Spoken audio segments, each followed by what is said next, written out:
ભગવાનની પાસે બેસીને બીજું કંઈ થાય કે ન થાય ને, સેવા પૂજા ભક્તિ કરતા આવડે કે ન આવડે, પણ જો આવા સુંદર પદો આવડતા હોય તો બારી બારણા બંધ કરી હાથે પગે ઘૂઘરા બાંધી અને ભગવાનને આટલું સંભળાવવું, ભગવાન બહુ ખુશ થશે. એના માટે ઘેર ભીડ કરવાની જરૂર નથી. ભેગી ઘેર ભીડ ભેગી નહીં કરો ને તો ચાલશે,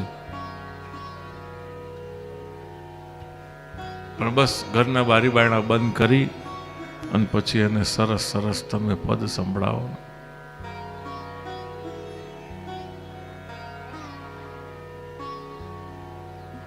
યે તત્પૂતના મોક્ષમ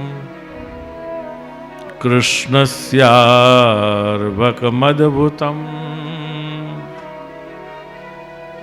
શૃણુયા શ્રદ્ધયા મર્ત્યો ગોવિંદે લભતે ગતિમ.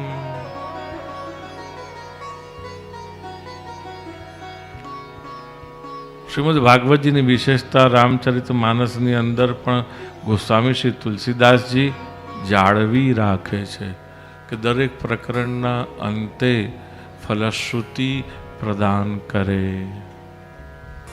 ભગવાન બહુ બહુ તો રાજી થાય ને તો શું આપે ખબર છે? સ્વભાવ ખબર છે ને ભગવાનનો કે નથી ખબર? મન્વંતરની અંદર સ્પષ્ટતા કરી કે ભગવાન બહુ ખુશ થઈ જાય, બહુ રાજી થઈ જાય તો ભગવાન આપી આપીને શું આપે? શું આપે? મુક્તિ આપે. પણ જો ભક્તિ આપવાની આવે ને ત્યારે ભગવાન ક્યાંથી કંજૂસ બની જાય છે ખબર નથી પડતી.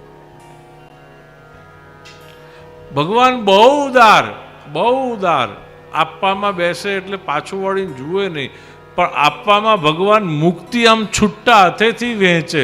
પણ ભક્તિ આપવાની આવે ને ત્યારે ભગવાન કંજૂસ થઈ જાય. જોઈ સમજી વિચારીને આપે, બધાને આપે